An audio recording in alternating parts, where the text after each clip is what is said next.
Bonjour à tous, bienvenue sur cette nouvelle vidéo de la chaîne Samy Francotaille. Aujourd'hui, on se retrouve pour aborder un thème qui est pas souvent abordé, qui est le rapport aux religions en Thaïlande et quelles sont les religions. Et c'est vrai que la Thaïlande, on le sait quand on arrive, que la Thaïlande est un pays bouddhiste, mais pas que, c'est pas si simple que ça. Donc, aujourd'hui, on va faire un petit point sur les différentes minorités qu'on peut croiser ici, qu'on peut voir. Donc les minorités musulmanes que vous avez sûrement rencontrées à Bangkok ou ailleurs, les hindouistes, les catholiques. Donc, voilà, on va faire un petit point global des religions en Thaïlande, de l'importance de chacune d'elles, du rôle de chacune d'elles. Bref, on va voir tout ça ensemble.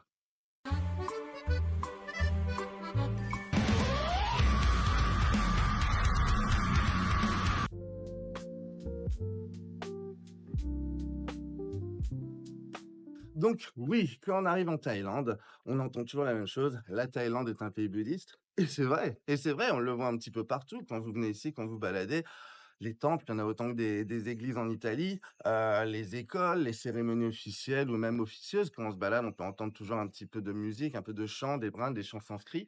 Même les billets de banque, quand vous les regardez, il y a toujours un moine dessus ou alors un temple. Donc vraiment, la religion bouddhiste est vraiment intégrée au pays, comme une philosophie, la colonne vertébrale de la Thaïlande. Mais moi, dans mon expérience personnelle, toujours avec mon regard, franco-thaï et métissé, bah, j'ai commencé à observer des choses et je me suis rendu compte que c'était pas aussi lisse que ça, finalement. Donc je me suis rendu compte que la Thaïlande, dans ce rapport complexe, bah, il y avait un peu de tout. Il y a déjà des on va dire la minorité la plus visible, qui sont les musulmans. On les voit un petit peu, surtout à Bangkok, dans certains quartiers. Dans le sud de la Thaïlande, là, on les verra beaucoup plus. Heu, mais c'est des familles qui sont plutôt discrètes. C'est vrai que, voilà, on les voit sans les entendre. Maintenant, il y a les Indiens. Les Indiens, c'est vrai que ça, c'est quelque chose que chaque touriste en Thaïlande verra beaucoup plus. Vous allez à Bangkok ou ailleurs, les magasins d'or, les magasins, les tailleurs de costumes, ça, c'est toujours des Indiens. Sauf que moi, au départ, quand je les voyais, bah, forcément, ils parlaient en anglais aux gens, mais quand vous leur parlez en thaï, beh, ils ont un thaï parfait. Donc en fait, ce sont des Indiens thaïlandais intégrés qui suivent une religion soit de sikh ou alors d'hindou.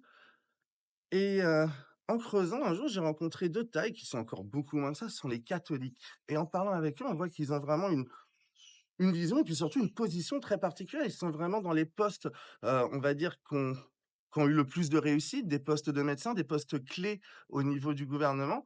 Donc tout ça m'a fait me poser des questions, mais d'où ils sortent et pourquoi ils sont aussi brillants et pourquoi ils sont discrets, on les entend pas, mais ils sont quand même très présents. Et c'est là où bah, j'ai commencé à m'intéresser à ce visage de la Thaïlande dont on parle pas et dont on se doute pas vraiment. C'est-à-dire que c'est derrière la photo de Bouddha en pierre ou derrière tout ça, il y a d'autres religions qui ont été façonnées, mais qui sont pas absentes. Donc on va parler ici que ce soit, on va dire de ces héritiers catholiques qu'on trouve peut-être plus sur Bangkok ou ailleurs. On peut parler également de certaines statues hindouistes qu'on peut trouver dans les temples en Thaïlande, dans les temples catholiques et puis même le rapport des religions, que ce soit dans l'éducation, que ce soit dans l'influence du pays, dans tout ça. Donc c'est là, aujourd'hui, on va vraiment aborder ça, ces différents points subtils qui est la vraie histoire des religions en Thaïlande.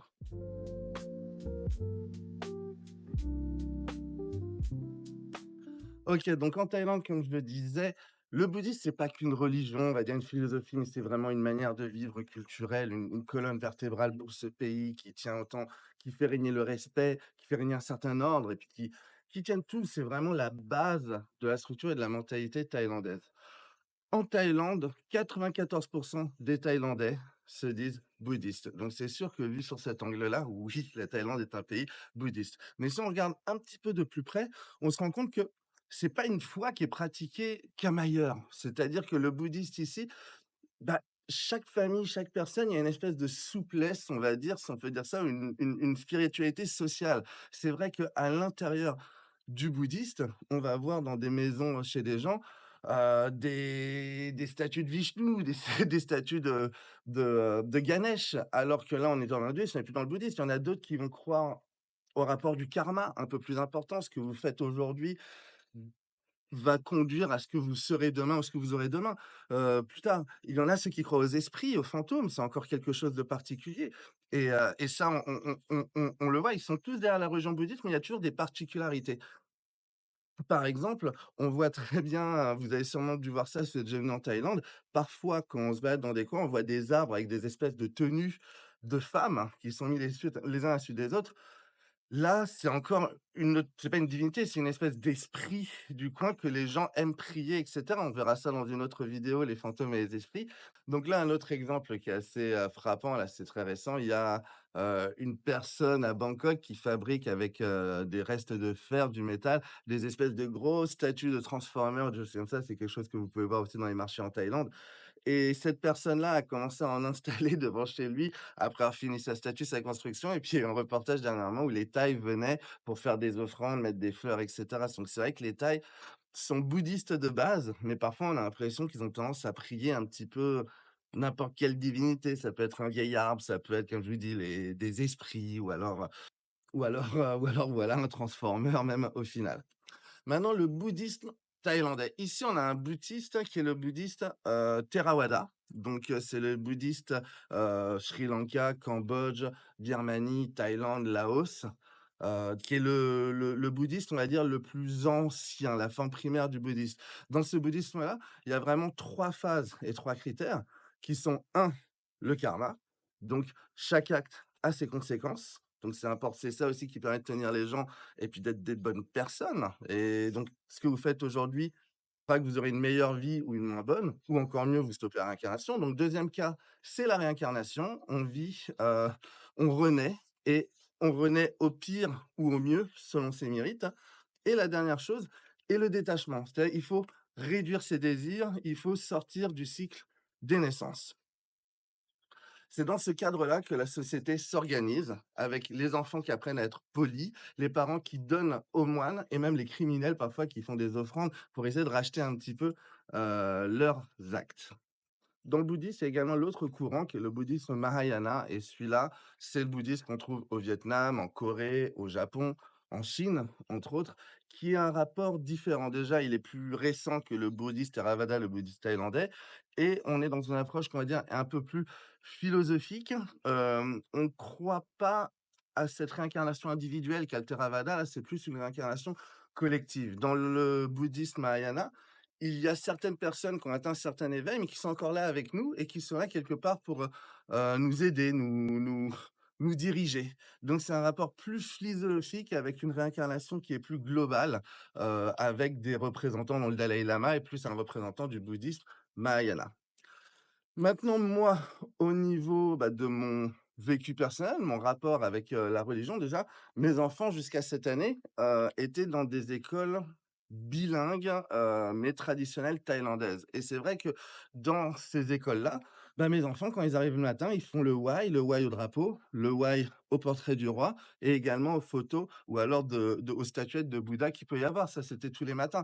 C'était pas du tout imposé, on va dire, c'était fluide, c'était intégré, ça faisait partie un petit peu de tout ça. Il y a pas de pression, mais on va dire, c'est plus au niveau de la société, il faut être bon, il faut être respectueux, faut accumuler les mérites, c'est tout et qu'on soit croyant ou qu'on soit pas croyant, quelque part, c'est une espèce de logique qui fait qu'on ne sent pas la pression de faire quelque chose qu'on n'a pas envie de faire. Et pourtant, l'histoire de la Thaïlande avec le bouddhisme n'est pas un long fleuve tranquille. On dit que le roi a toujours été bouddhiste, mais il y a eu des moments où il a failli un petit peu changer d'avis. En tout cas, c'est ce qu'il a laissé songer aux personnes. Je pense par exemple au roi, Naraï au XVIIe siècle, qui était un roi, on va dire, ouvert sur le monde, curieux, très curieux, en fait. C'est-à-dire que ce roi, il était, bah, très brillant, il était polyglotte, stratège, très ouvert sur le monde. Ça a été le premier roi qui avait nommé en tant que, l'équivalent du ministre actuel, un étranger qui s'appelait Constantin Falcon, qui était un voyageur d'origine grecque dont, son tombeau se trouve sur Lopburi et ce roi brillant, donc, a reçu plusieurs ambassades, dont des Perses, des Indiens, des musulmans, des Européens et donc il s'intéressait par là au christianisme, au chiisme, à la science, aux mathématiques. Il était très, très intéressé et à chacun de ses rapports qu'il a avec d'autres pays, il a laissé plus ou moins entendre, qu'il pourrait se convertir à la religion musulmane ou même au catholicisme. Donc tout ça était un petit peu fluctué, voilà, ça flottait un petit peu et à l'époque, les Français de Louis XIV ont flairé le coup. C'est-à-dire que le roi du Siam, comme il montrait un intérêt sur le catholicisme, et ben, il a laissé entendre qu'il pourrait se convertir.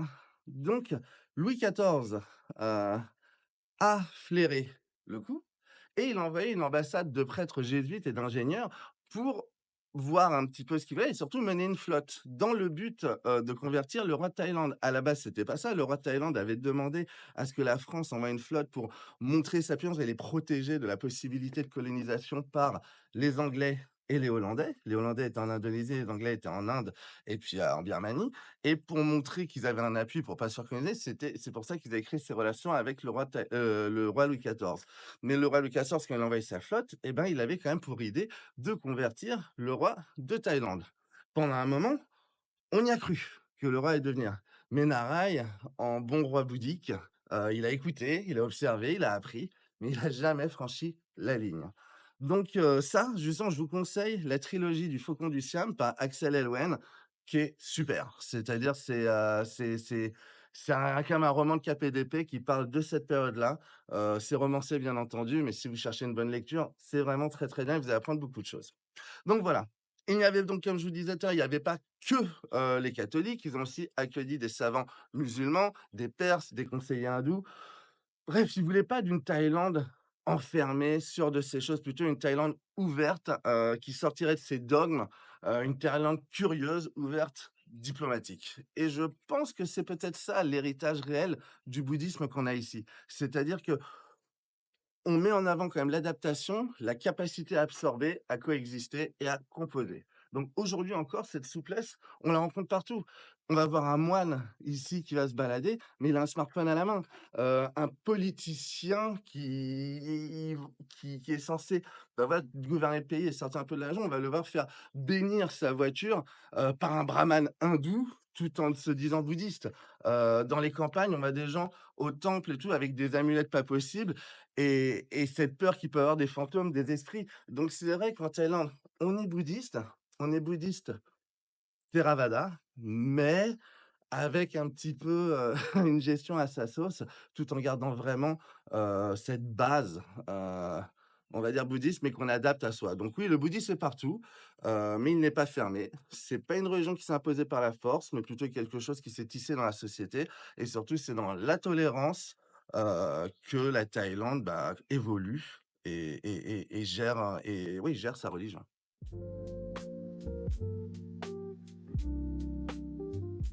Donc maintenant, on passe sur la partie l'islam en Thaïlande, donc visible surtout dans le sud, mais présent vraiment partout. Donc c'est vrai que moi, après avoir grandi dans une culture, bouddhiste, disons cela, plutôt visible, je me suis souvent demandé, pourquoi on parlait si peu de l'islam en Thaïlande? C'est-à-dire, je les voyais, ils étaient là, mais on en parlait vraiment pas tellement et pourtant ils sont là et puis ils ont toujours été là, c'est surtout ça. Donc les musulmans en Thaïlande, c'est à peu près 4-5 de la population. Donc c'est une minorité, mais c'est une minorité ancienne, stable et qui est installée depuis très longtemps. Il y a les provinces dans le sud de Patani, de Yala, de Nilatiwat, qui sont des provinces principalement musulmanes, à la frontière avec la Malaisie, pardon. Donc c'est un islam qui est d'origine malaise, qui est très lié à la langue, à la culture, aux vêtements malaisiens. Donc c'est un peu, voilà, quand on descend cette partie-là, on se rend compte déjà qu'on est même dans le peuple, un peu différent du peuple qu'on peut avoir dans le centre et même un peu plus haut. Au niveau de Bangkok, bah, il suffit d'ouvrir les yeux. C'est-à-dire qu'il y a des quartiers qui sont musulmans, où il y a que des restaurants musulmans. On entend dans ces quartiers-là l'appel à la prière, des mosquées qui sont intégrées quand même au tissu urbain, donc c'est pas non plus choquant également. Donc la cohabitation entre la religion musulmane et le gouvernement thaï, elle est souvent paisible, mais c'est vrai que c'est pas sous tension. Mais c'est vrai que le gouvernement thaïlandais a toujours eu une forme de diplomatie religieuse, disons intelligente. Par exemple, en thaï, on dit le Chularaj Mantri, qui est l'équivalent du grand Mufti, est, nommé directement par le roi de Thaïlande. C'est lui qui le nomme. Cette personne représente l'islam auprès de l'État et c'est un symbole fort de reconnaissance et de protection qu'il soit choisi par le roi. Et d'ailleurs, souvent en Thaïlande, il y a des ministères, par exemple le ministère de l'Intérieur, qui a souvent été donné aux musulmans pour justement comme signe de confiance, mais également les Thaïlandais, je pense, savent que cette religion à forte morale et puis on va dire avec une certaine force et une certaine rigueur est peut-être, la mieux qualifiée pour pour gérer justement ce poste-là qui est donc le ministère de l'Intérieur. Donc c'est vrai que ça, c'est assez intéressant de voir comme le gouvernement peut s'adapter alors que c'est 5 de la population. J'imagine pas en France, et encore la France, on est dans un pays laïque, mais qu'on puisse donner un ministère à une minorité, à ce point, au gouvernement. Après je sais pas, mais c'est vrai que tout ça, moi je trouve que c'est plutôt intéressant, au niveau de la Thaïlande. Maintenant, on va, ouais, voir un peu l'envers du décor. Bah, il y a le sud et dans le sud de la Thaïlande, c'est vrai que l'histoire, elle est un petit peu plus tendue et la raison à ça, bah, c'est que, avant, les régions de Pattani, de Yalat et de Naréwat, elles ont été annexées par le royaume du Siam et avant ça, elles faisaient partie du sultanat de Pattani et le sultanat de Pattani, bah, eux, ils sont quelque part un peu plus proches, des musulmans malaisiens, bah, que le bouddhisme thaïlandais. Donc c'est vrai que ça crée quelques violences. Il y a eu ça quelques années avec les séparatistes. Ça a beaucoup marqué le pays. C'est un sujet délicat et comme on est en Thaïlande, bah, les sujets délicats, on n'en parle pas. On préfère le silence à la polémique, mais le silence, ça veut pas dire, bah, ça veut pas dire qu'on oublie. C'est juste, c'est là, mais on veut pas en faire, on va dire, un pataquès. Maintenant, quel est mon regard par rapport à ça? C'est-à-dire que moi, moi, j'ai grandi en France, quoi et c'est vrai qu'en France, l'islam, bah, c'est un sujet, ultra politique et puis ultra tendu. Ici, en Thaïlande, moi, j'ai été frappé par la sérénité des musulmans ici. C'est-à-dire leur discrétion, leur politesse, leur ancrage, mais ça, c'est aussi, je pense, dû au fait qu'ils ont toujours eu leur poste, ont toujours été acceptés. Par exemple, ici, vous allez au 7-Eleven, qui est l'épicerie du coin. Vous allez acheter du Nescafé ou des choses comme ça, il y a toujours le logo halal dessus, alors que du café halal, voilà, j'imagine enfin, je pense que c'est plus du marketing qu'autre chose, mais en tout cas, c'est le cas. C'est-à-dire qu'on respecte ce peuple-là, on respecte cette religion, même s'ils sont minoritaires, donc on met du halal pour, je pense, montrer que voilà, ils font partie de quelque chose. Donc c'est vrai que ça change par rapport à la France où bah, voilà, c'est un sujet qui est un petit peu explosif. Ici, c'est vrai qu'à Hua Hin, où j'habite, il y a quelques familles musulmanes que je croise souvent. Bah, il y a une soupe, de bœuf, qui est tenue par une famille musulmane. Ça, je vous dirai pas l'adresse, mais qui est top et ils sont super gentils, intégrés. Ils vivent avec tout le monde, ils mangent à côté, ils participent à la vie locale. Personne ne trouve ça étrange, ils sont là, on les respecte. On se mêle pas de leur foi, on les regarde, on les respecte et inversement. Donc c'est un petit peu comme ça. C'est vrai que c'est une foi ici, leur mélanger, elle est calme. L'islam en Thaïlande, concrètement, c'est pas une bannière, c'est pas un combat, c'est pas un débat, c'est une présence. Ça a toujours été là, ils ont toujours été discrets. Elle est ancienne, elle est ancrée. Il y a pas ce conflit qu'on peut avoir avec la France. Après, l'histoire est très différente aussi, mais bon, on n'est pas là pour discuter de ça.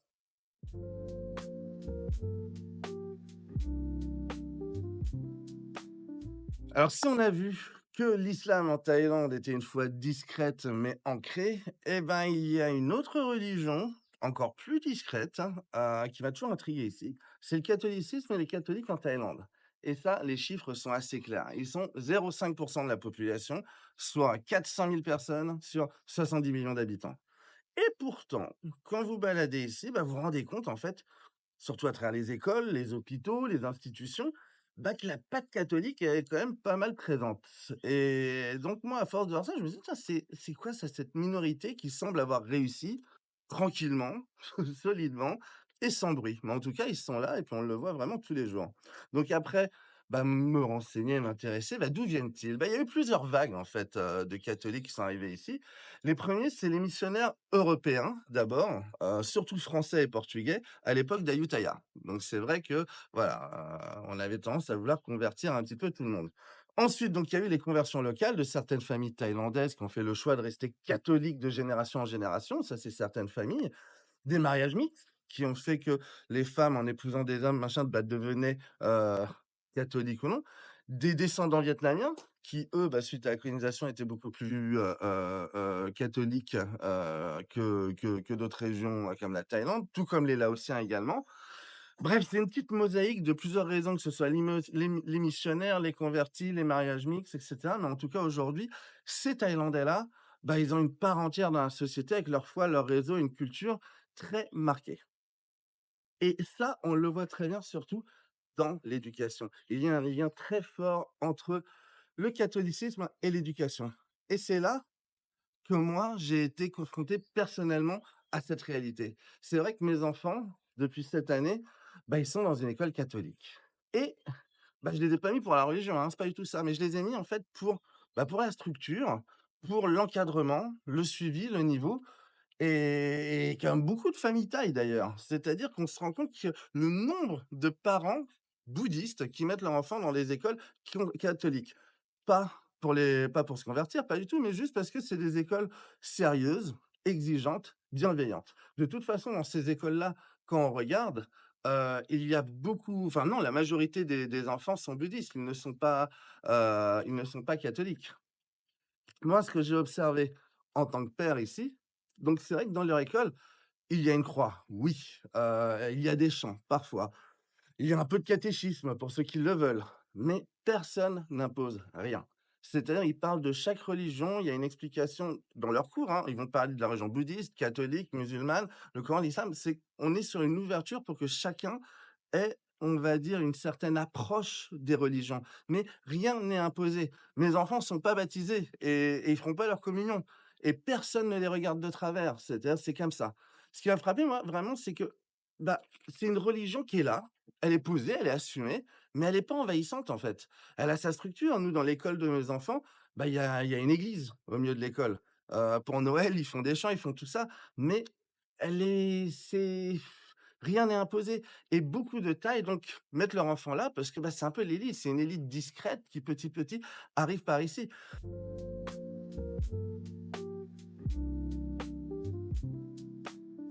Donc après le bouddhisme, l'islam, les catholiques et ben, là, on arrive à un autre courant, c'est l'hindouisme. C'est peut-être la religion qui est la plus présente dans le décor thaïlandais, mais la moins connue et en fait, très peu de Thaïlandais se disent hindous, mais vraiment très peu. Il y en a peut-être quelques milliers, souvent d'origine indienne ou alors intégrés à des communautés très précises et pourtant, quand on se balade en Thaïlande, bah, les dieux hindous sont partout. Que ce soit Ganesh, Brahma, Vishnu, c'est des divinités qu'on voit vraiment partout quand on se balade, spécialement à Bangkok si vous baladez. On voit souvent un Ganesh dans le coin d'une rue, un Vishnu dans une boutique et surtout, bah, là, tout le monde, le fameux Erawan Shrine, qui est un sanctuaire dédié à Brahma, qui est devant le Grand Hayat à Bangkok et tous les jours, des Thaïlandais viennent brûler de l'encens, faire des offrandes. Mais ces gens-là ne sont pas hindouistes, ils sont bouddhistes. Donc on revient encore à ce que je disais tout à l'heure, c'est un bouddhiste, je vais pas dire à plusieurs tiroirs, mais un bouddhiste qui est adapté.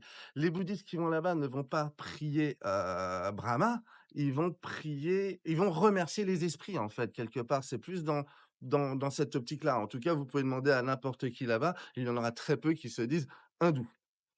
Maintenant, ça reste une spiritualité qui est intégrée, dans le bouddhisme thaïlandais. Elle est pas du tout en opposition, au contraire, elle est en complément. On va prier en fait certaines divinités pour des choses. Par exemple, on va prier Ganesh pour réussir ses examens. C'est-à-dire, il est reconnu pour ça. On va se faire bénir par un brahman pour une raison un peu particulière. On met un éléphant blanc sur les tables. Enfin, tout ça, c'est intégré, ça fait partie, mais on ne change pas la religion. C'est un héritage, on va dire, royal. L'hindouiste, c'est aussi une affaire d'État, en fait. C'est que dans les grandes cérémonies officielles, comme le couronnement du roi, on fait appel à des brahmanes, aux côtés des moines bouddhistes. On l'a vu là, pour le couronnement de Ramadis, bah, pendant son couronnement, il y avait les moines bouddhistes qui étaient là, mais il y avait également les brahmanes.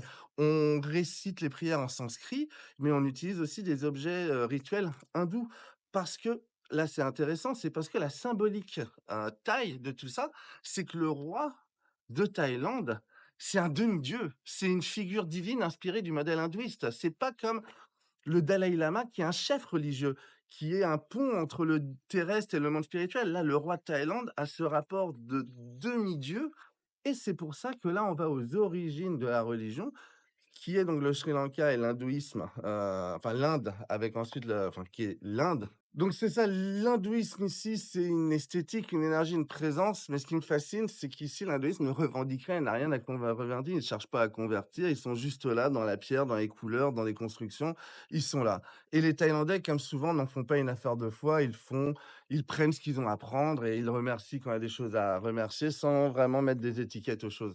L'hindouisme en Thaïlande, c'est un peu comme, on va dire, une mémoire silencieuse des origines de notre religion. Heu, Elle est là, il y a certaines choses, on sait que c'est pas la religion que nous suivons, mais Ouais, c'est les origines, donc on le sent encore dans le quotidien, sans vraiment qu'elle s'impose et qu'elle prenne une importance qu'elle n'a pas finalement.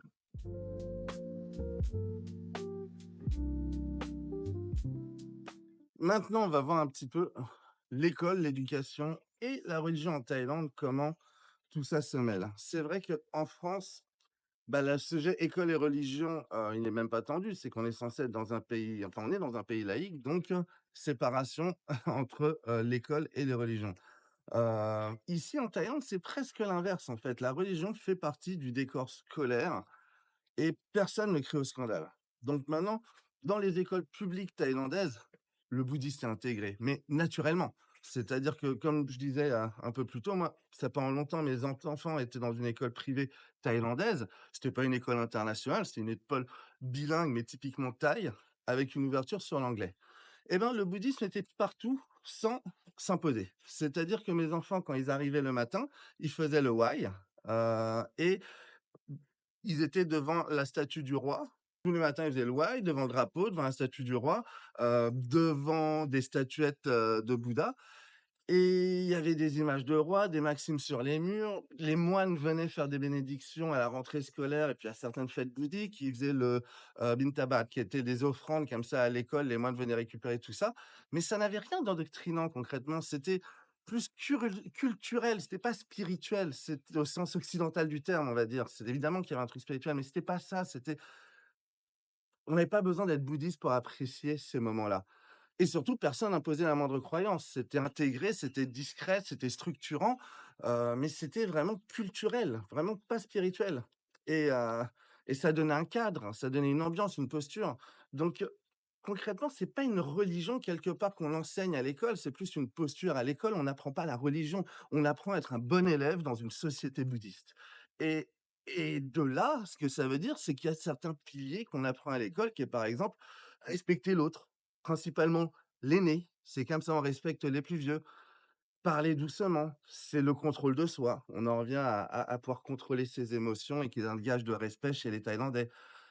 Éviter le conflit, la recherche de l'harmonie, disons cela. Heu, Être humble, même quand tu gagnes. Ici en Thaïlande, ils ont un truc à l'école, ça s'appelle Kilasi et Kilasi, c'est tous les ans et c'est une espèce de gros jeux olympiques, dans l'école où, bah, il y a des équipes et tout et puis on les voit, ils se châtient, il y a des fois il y a une espèce de concurrence, mais celui qui gagne, il appelle tout le monde avec lui parce que c'est pas beau de médire ou de faire: «Ah j'ai gagné». Donc ils ont vraiment cette culture-là où être humble même quand on gagne. En gros et puis c'est surtout cette idée, c'est accumuler du mérite sans faire des vagues, pardon. Donc tout ça, c'est du bouddhisme appliqué sans le dire. C'est pour ça, dans ces écoles-là, on va pas apprendre le bouddhisme, mais on va apprendre tous ces préceptes qui sont des préceptes de tenue concrètement. Maintenant, et j'en ai rapidement parlé tout à l'heure, les meilleures écoles ne sont pas forcément bouddhistes. C'est justement, moi, mes enfants aujourd'hui, je les ai changés. Ils sont actuellement dans une école catholique. Et là, bah, j'ai remarqué que la qualité de l'enseignement passait avant la foi. Et c'est pour ça que je les ai mis là, pas pour qu'ils deviennent chrétiens, mais justement pour qu'ils aient une structure, un encadrement, une bienveillance, une exigence que qu'on trouve dans ces écoles catholiques et je me suis rendu compte surtout que je suis loin d'être le seul à avoir ressenti ça. Parce que beaucoup, de Thaïlandais bouddhistes envoient leurs enfants dans des écoles catholiques. Pas pour la foi, pas pour faire baptiser leur enfant, ils en ont rien à faire, pas parce qu'ils mais juste parce qu'ils savent en fait que, bah, les écoles catholiques sont mieux structurées, plus exigeantes et surtout plus efficaces. Donc moi, c'est le cas de mes enfants aujourd'hui, ils sont dans des écoles catholiques, on leur a jamais imposé quoi que ce soit. Ils ont une croix dans la classe, oui, c'est sûr. Il y a parfois des prières, oui, mais moi je pour moi, ça fait partie de la culture et s'ils peuvent en apprendre le maximum, bah, tant mieux. Il y a une croix, comme je vous disais, dans la salle de classe, des chansons, mais voilà, mes enfants sont pas baptisés, on leur demande pas d'être baptisés. Vraiment pas. Ce qu'on leur demande, c'est d'être ponctuels, qu'on leur demande d'être concentrés, d'être scolaires. La religion, elle est là, en fond sonore, mais elle est pas envahissante. Donc il y a quelques établissements en plus ici qui sont ultra demandés en Thaïlande, où les familles se battent pour avoir une place. Donc il y a par exemple le Assumption College de Bangkok, qui est une école de garçons très réputée, formée par les frères Saint-Gabriel. Et il y a la Saint Joseph Convent School, là c'est le contraire, c'est une école pour filles très cotée également. Et puis il y a également le Xavier Hall Sacred Heart, qui est une école pareil avec une très bonne image où voilà, c'est les meilleurs qui rentrent, c'est sur dossier et cetera et souvent les anciens élèves de ces écoles-là, bah, ils accèdent à des postes de direction, de médecine ou d'administration et la majorité de ces élèves-là, bah, ils sont bouddhistes. Maintenant, dans l'éducation, il y a également des écoles musulmanes, mais elles sont plus communautaires. C'est-à-dire qu'on les voit surtout dans le sud, de la Thaïlande ou dans certains quartiers. Ils enseignent le Coran, l'arabe, les règles religieuses. C'est un autre monde concrètement, c'est un peu plus fermé, l'État les conseille, les encadre et c'est ça qui est fascinant en fait avec la Thaïlande, c'est que la Thaïlande, elle, n'impose rien, mais elle encadre tout. C'est-à-dire rien n'est laissé au hasard.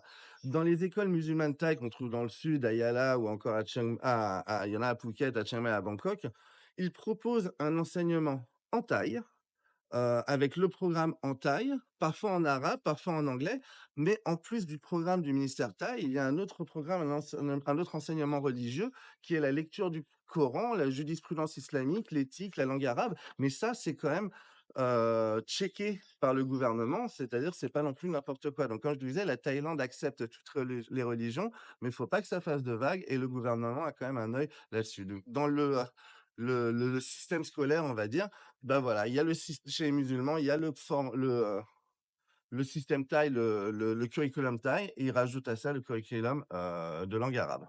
Donc voilà, le modèle d'éducation multiculturelle qui est en Thaïlande, est-ce qu'il est parfait?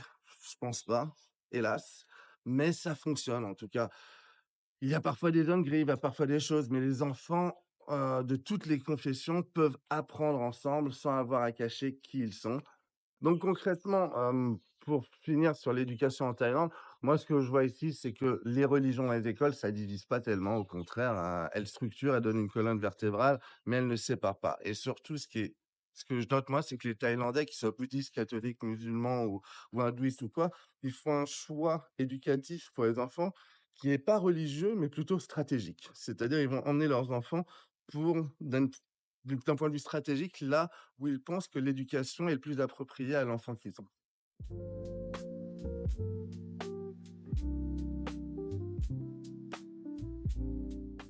Donc depuis le début, je vous parle de respect, de cohabitation, de douceur. Mais en vrai, est-ce que c'est vrai ce que je vous dis? Est-ce que la Thaïlande est un pays incroyablement tolérant en apparence? Mais est-ce que c'est vraiment, je vous pose la question, est-ce que c'est vraiment de la tolérance ou c'est plutôt un équilibre qu'on essaie de trouver justement dans cette besoin d'éviter les conflits et de faire des vagues? C'est vrai qu'ici, on peut croire en ce qu'on veut. Tout le monde peut croire en ce qu'il veut, mais faites-le en silence. Un catholique, un musulman, un hindou, même un athée peut vivre ici sans problème. Mais la règle, ici, elle est tacite. Fais ce que tu veux tant que tu ne déranges pas. Pas de revendication, pas de prosélytisme, pas de polémique. Tout ça, ça doit rester à la discrétion de chacun. Il y a une forme de pacte social quelque part, c'est-à-dire crois en ce que tu veux, mais reste discret et quelque part, c'est à la fois apaisant, un peu restrictif, mais ça fait que ça fonctionne.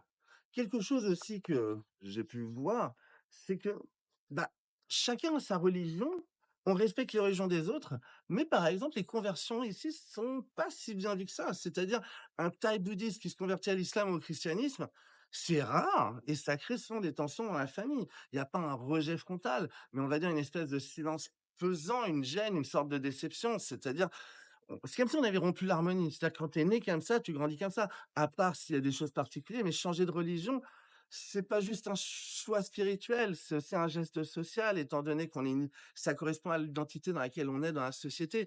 Maintenant, heu, il y a il y a des raisons, hein, parfois il y a des mariages, des choses comme ça qui font qu'on se convertit, mais quelqu'un qui se convertirait par la foi, c'est très rare et comme je vous dis, ouais, ça c'est pas très bien vu, j'ai l'impression. En tout cas, le bouddhisme ici reste le cadre par défaut.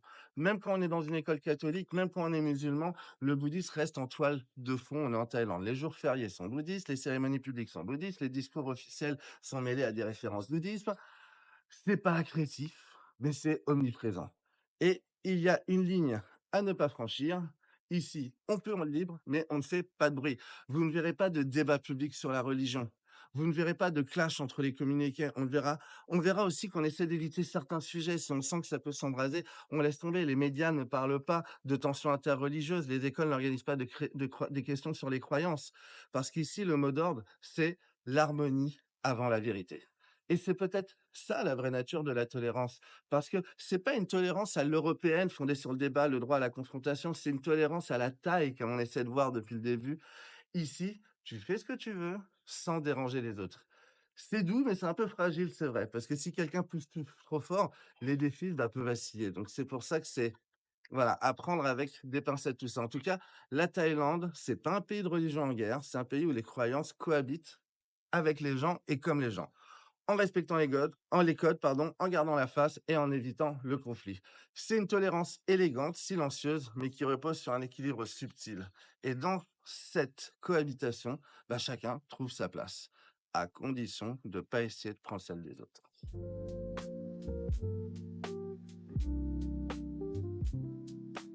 Alors, oui, officiellement, la Thaïlande est bien un pays bouddhiste, mais après tout ce qu'on vient de voir ensemble, bah, je dirais aussi que la Thaïlande, c'est un pays de foi tranquille. C'est-à-dire que c'est bouddhiste et toutes les religions et toutes les foi sont acceptées à partir du moment où personne ne s'impose et on reste, heu, dans notre, on va dire, intimité. C'est tranquille, pas dans le sens mou, mais tranquille, on va dire, dans le sens posé, heu, intégré et apaisé. Ici, la religion, c'est pas une bannière, c'est pas une bannière, pardon, c'est une respiration. On n'est pas là à montrer: «Nous, on est comme ça», on s'en fiche. Chacun fait ce qu'il veut.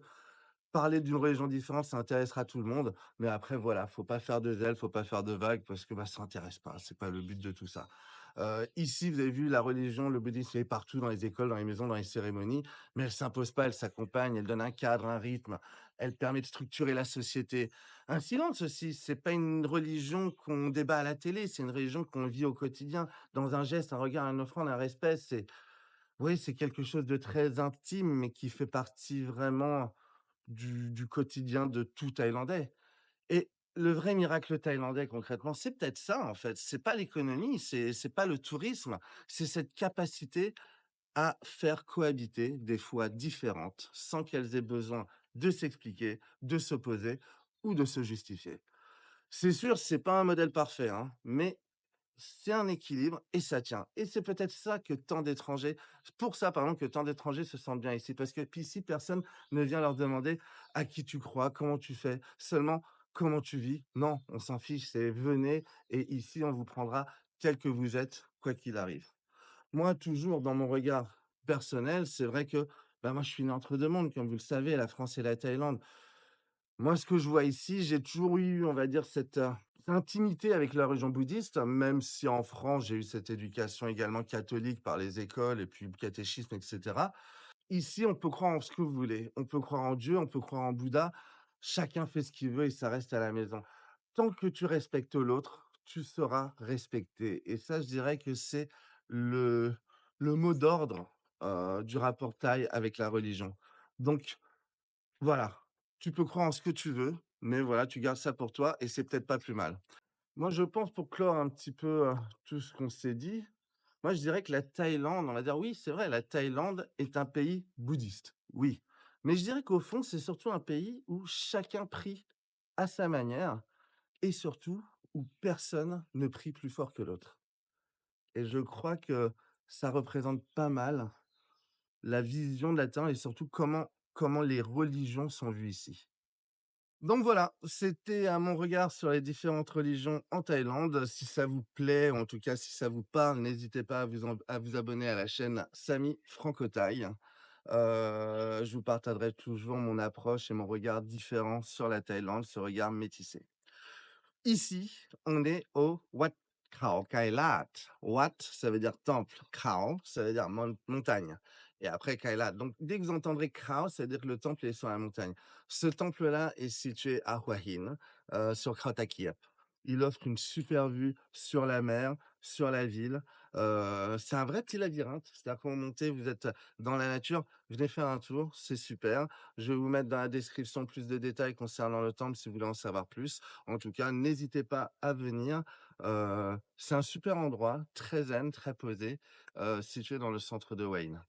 Sur ce, bah, je vous attends pour une autre, pour la prochaine vidéo dans 2 semaines comme d'habitude, hein, sur la chaîne Samy Franco Thaï, le trait d'union entre la Thaïlande et vous. À très bientôt. Bye bye.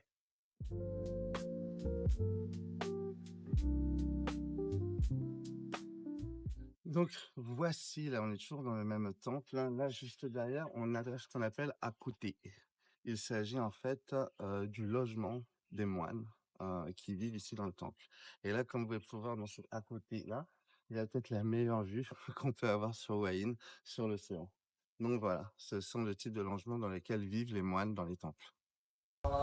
OK, là on arrive, au moment de la prière du soir ici. C'est tous les jours, donc à partir de 6 h, 6 h 30, les moines font la prière du soir où toutes les personnes du coin, les religieux peuvent venir pour justement les accompagner. Donc là, actuellement à côté, eh ben, les prières sont en sanskrit et puis il y a donc les gens qui peuvent venir bah, voilà, pour finir leur journée, leur quotidien. Si vous venez au temple et que vous n'avez pas l'occasion de bien sûr, il y a également souvent des boîtes de donation. N'hésitez pas à donner, c'est très apprécié parce que c'est grâce à ça qu'ils arrivent à tenir le temple propre, des toilettes propres et tout le reste. Donc voilà, juste un petit message, si vous passez, n'hésitez pas. Et puis si vous avez un petit truc à laisser, n'hésitez pas aussi. Allez, à très bientôt.